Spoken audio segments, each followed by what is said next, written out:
Defenders Season 1. Now, we've already reviewed every single episode, episodes 1 through 8. We spoiler warnings be on there because we did go over in depth exactly what we thought about those episodes. We're going to talk about the entire season as a whole in this video. If you want to know our exact thoughts about each individual episode, check out those other videos where we go in depth, like I just said. But this one, again, we're just going to kind of talk about Season 1 as a whole. Now, I got to say, I didn't think this was Marvel's best show, but I still did think it was a really solid show.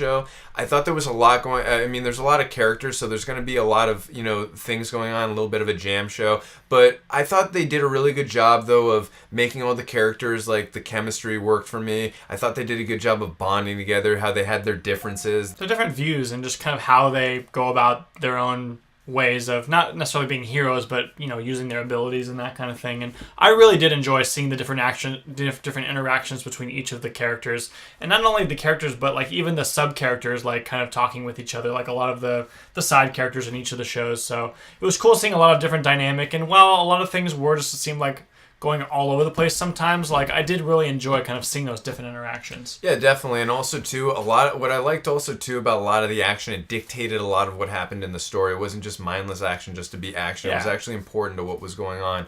And a lot of the fight choreography, for the most part, a little bit earlier on, there were the one specific, there was an Iron Fist scene in the shadows where it was a little bit tough. But overall, for the most part, the fight choreography was really good. It was really clear. I liked a lot of what I saw. And also a lot of the fights from Iron Fist's point of view, I thought really worked because in this show, I thought I could actually clearly see what was going on. And I did feel a lot of times he was one of the best martial artists in the world. So I thought they really nailed his character down. But I got to say, Matt Murdock's my favorite character on this show. Matt definitely always has the best fights. I think he's, at this point, the most skilled fighter on the team, even though Iron Fist is really skilled too.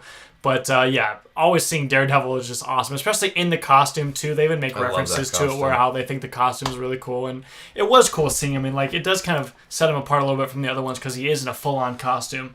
Yeah. Definitely, and also too, we don't want to skip any of the main characters, but we kind of already talked a little bit about what we thought of them in the other videos. But I gotta say, Claire Temple, I love that she's the staple into all the other shows. Like, she's the thing that really brings them together and drives them together in terms of she's already interacted with all these characters beforehand. So, when one of them does have a conflict or they're not sure of each other, she's the one who bridges that gap and says, no, you can trust this person. I've dealt with them in situations. Well, yeah, she introduces Luke to Danny, and she obviously knows Matt, so when they met, they know each other. Luke. Yeah, definitely. But it's funny to see too how like Luke slept with like 4 different characters, I think, on the show. So like, he slept with Jessica. He slept with Claire. Obviously, Claire's his girlfriend now, and Misty. I think that was it actually. But seeing them kind of interact with like, yeah, I guess so. But yeah, no, definitely. And then also we got to talk about Sigourney Weaver. Now, again, spoilers be warned. I actually really love this character for the most part. I wouldn't go to the level of the Purple Man or Wilson Fisk, but she was pretty close up there. I'm not saying she's better. She never got the chance to exactly. Get to That's my problem. They didn't allow her that opportunity because up till episode 6, she was right up there for me in terms of I'm loving what's going on with this character and where she's heading. And I figured at some point she was going to die. It's just in the way it happened, in the moment it happened, it just did not hit me personally the right way. And it's not the exit I wanted to see for this character. Well, it's just because, too, she never really got the chance to actually do anything. Like, she basically just got the Black Sky and was building her up, but then she got betrayed by her. So, I mean, she really didn't do anything. Like, all these things where we thought she was looking very menacing and very powerful, she never really paid off because she didn't really do anything. Other than, getting the Black Sky, the organization together, being that leader. But other than that, the ultimate payoff feels like nothing much really happened because she just dies in a very unsatisfying way. I agree. So, I'm with you. We got to talk about the humor in this show, or the season, rather.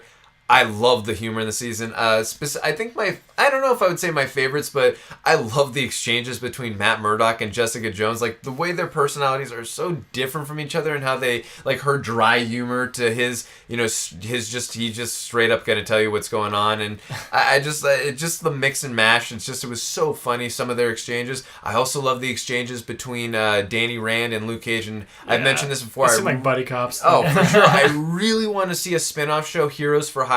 I hope it happens, but a lot of the humor, it didn't feel forced. It felt very organic, and it worked within what was going on in the situations, and what we've seen from these characters in their past shows Just I thought the personalities, the difference of clash of ideology and the way they think. I thought the mix of the humor just really worked in this show, and just it built up those relationships, because whenever you can have good humor that doesn't feel forced, or The Dark World, basically you enjoy it more, and it doesn't feel like it's trying to make you laugh just to make you laugh. It feels natural, and you grow to like these characters more because they're naturally making you laugh in a way that's not trying to be a comedy show in a forced way. But yeah, and I think the thing too is that, I mean, I already liked pretty much all of these characters from their own shows, so now seeing them all together, basically makes you already have that care for them. So when you see all these things happening, and like a lot of the comedy is kind of born from what this character's like already. So when it clashes with somebody else, it kind of is just funny because of the situation. Yeah. So I think that's why it worked out so well and so naturally. Yeah, I can't really at this moment think of my favorite action sequence, but I can say the one that pumped me up the most, that got me the most jacked, was the first time we really got to see the Defenders with each other. Oh yeah, when they're in the building. Episode 3. Like when Danny storms into Alexander's office. And he's wearing the scarf. Yeah. And again, he's not wearing the costume, but again, just seeing the moment of them finally being together, like the build-up since season 1 of Daredevil, I just think that was my favorite moment, not only action-wise, but just favorite moment of the season, because it's what I've been waiting for. Yeah. And it just paid off in such a satisfying way when it was happening. Because they all just showed up like at the same exact place, like kind of not by chance, but out of nowhere, kind of. So like it was really, really cool to see. And then kind of Danny just storming in, and then he gets in trouble. Luke saves him, and then they get in trouble, and then Jessica and Matt come in. So it's just kind of building a team right there. So. And I'm not going to say it was as good action-wise, but it definitely had a little bit homage to that hallway scene from Daredevil season 1. Yeah, so where it's just staying long shot on characters, panning to the next character. Definitely a lot of long shots. I noticed that. In action sequences, my favorite thing to do, especially when it's good fight choreography, long shots. I think Captain America: The Winter Soldier is one of the best examples of, because it makes it seem much more real. Oh, absolutely. It's all being done at once, not just take by take by take. Yeah. So it definitely gives it that realism, and they definitely, even in general, the cinematography in this season, I thought for the most part, other than a few shaky cam moments, was like really, really good. A lot of great different angles and cool sweeping camera movements. I just really enjoyed the camera work a lot. I think also a big thing what I liked about this show is where we see our characters have progressed by the end of the season. So like with Matt Murdock, obviously now he's being nursed by his mother and the other nuns with Sister Maggie. And we see that Jessica Jones, she's now is it Atlas? Atlas, Atlas. She's now she's active again. Yeah, she's active again. She's restarted it, so we should see that that's happening. Then we also get to see that, I mean, Luke Cage, I wouldn't say he's in a different place than where he started at the beginning of the show. It's just now he can start what he thought he was going to be starting. Exactly, that, and also now he's ready to battle Mariah and Shades in season 2 of Luke Cage, so now he's ready for that. And then you got Danny Rand Iron Fist fulfilling that promise that he made to Matt Murdock of protecting the city, and now he's truly fully embraced and accepted who he is. And again, you pointed it out, I also thought too that when we saw that shot of Danny in the back on the rooftop, I really thought that was Matt Murdock. But again, I love that moment of acceptance. I just really wish we would have seen 2 Iron Fists or an Iron Fist costume, either or. But still, again, I love seeing the progression and the growth of each character. Seeing where they started from the season to where they ended, and seeing the consequences and the rewards of some of their decisions that they made throughout the season. It was just done in a very satisfying way to me. I mean, overall, I think this was a pretty good season overall. I not sure if it's my favorite of the Netflix, but I mean, it definitely is up near the top, and it had a lot of really good things about it. A few things, I didn't think were great.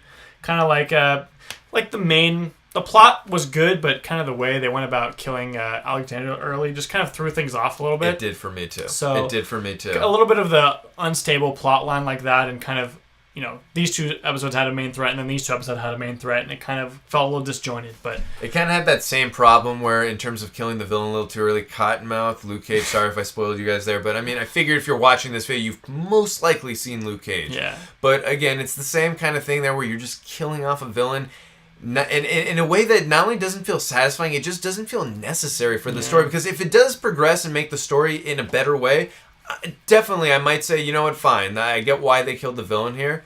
It just, again, didn't pay off the way I wanted it to pay off, and I would have, again, preferred either she goes to jail or she just died. Like, what I thought is how she was going to die originally. I thought she just wasn't going to get the elixir and she just dies. I thought that would have been really more interesting, where, like, she's very close to getting the elixir in the last episode, and the group, like, just doesn't... They don't kill her, but they don't save her. Kind of Yeah. like the Batman Begins, where I love that line when Batman says to Ra's al Ghul, I won't kill you, but I don't have to save you.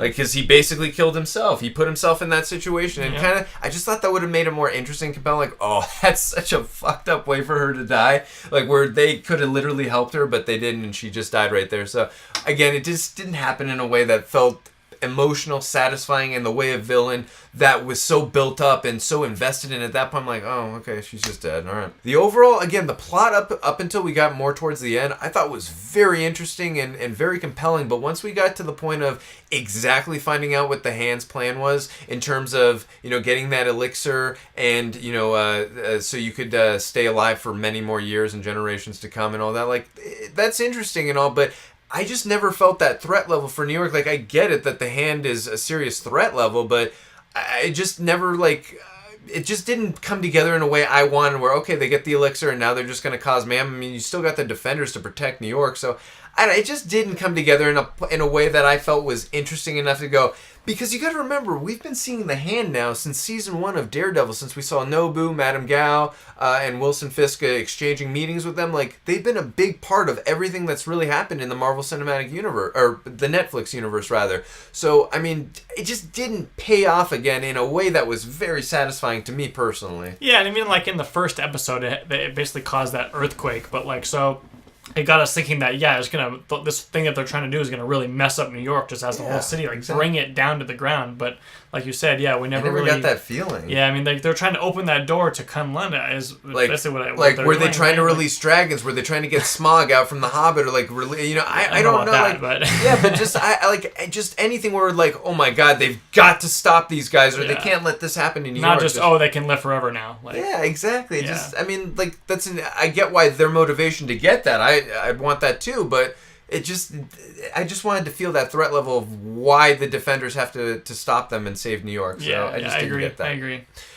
Something else, I kind of mentioned this in my episode 8 review, but I'm going to talk about it again. Just again, when they made Elektra the big baddie and after killing Alexandra, I never got that feeling whenever she was fighting the Defenders. Like, I knew she could kick their asses because she's obviously a lot more powerful being resurrected as the Black Sky now. So, I mean, I definitely felt like, okay, she can fight and keep up with them, but I never got the feeling like she could, like, that threat level, like she could just kill them right now and like it's gonna happen in that moment. Like, yeah. How are they supposed to stop Elektra? Like, there's no way they can beat her, even together. I just never ever got that feeling. And if you're gonna do 4-on-1, you've got to make me feel that. Like, how are they supposed to stop her? She was fighting them 4-on-1 essentially and, like, pulling them off. But yeah, I mean, she could definitely, like, fight all of them, but it's not like she was gonna take over the whole city, that kind of thing. So. And I get it. She has the other members of the Fingers of the Hand fighting with her. It's not just her versus the Defenders. It's all of them, of course. I'm not saying that. I'm just saying when you make her the ultimate big baddie, I wanted that threat level. Even when she's fighting the 4 of them, like, she could really kick the crap out of them to the point where you're like, how is she supposed to, or how are they supposed to get by her? And obviously Matt's got that conflicting interest because he does not want to harm or hurt Elektra. So kind of more in 3-on-1 handicap there, but still, even more so, I just wanted to get that more of that threat level. Like, I don't know how they're supposed to beat her. Like, there's, like, Matt, she's got that soft side to Matt, so that I get, but it just didn't come again together in a way that I felt like was paid off in the right way for me personally. Other than that, I didn't have too many issues. Maybe some quick shots here and there, and one episode where there were a lot of close-up shots. But overall, for the most part, I thought there were a lot of compelling storylines. I thought the interactions with these characters, while having different ideologies and different personalities, and it's not moments you'd think that they would naturally be in. It just really worked, and I loved the team up, the interactions between the team, how it really, the humor on the show. I thought the action for the most part really worked. The visual effects we did get whenever Danny glowed his fist, those were also really cool. A lot of the action, the fight choreography for the most part was really good. Again, I'm not going to say it's my favorite Marvel Netflix show. We're going to have a rankings for that where we go over all that. So be on the lookout for that. But I will say it's definitely a solid one. And I really enjoyed it, and I thought it progressed the Marvel Netflix universe in a good way. Obviously, again, I said there were a few things that could have been better, but overall, for the most part, I thought it was really good, and I thought it was paced pretty well, too. And I enjoyed it, and I thought it was a really good villain up until a certain point where they, kind of nonchalantly did it the wrong way, in my opinion. But overall, I thought this was a really good season. I really enjoyed the Defenders. I hope we get at some point another season of the Defenders. I'd really like to see that. I just hope it pays off a little better with the conflicting conflict with the battle at the end. But overall, like I said, I really enjoyed this, and I'm gonna give the Defenders an 8.4 out of 10. Yeah, I think I'm going to give it an 8 out of 10. I really enjoyed it. I thought it was great. I love seeing them all come together. And you're right. I think it did feel very natural and not really too forced. And all the interactions between them were really great.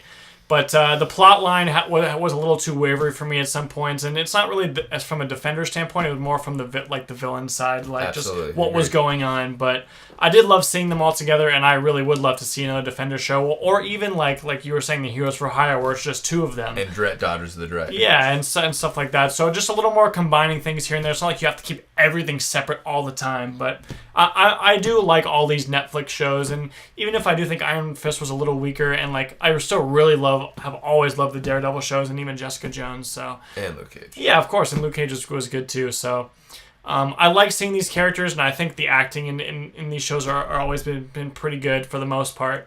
And I would definitely love to see more of the team up side of it too. So, all right, guys, that's gonna do it for this video. Let us know what you thought about it in the comments section, and if you like these videos, you can hit the subscribe button. See you guys next time.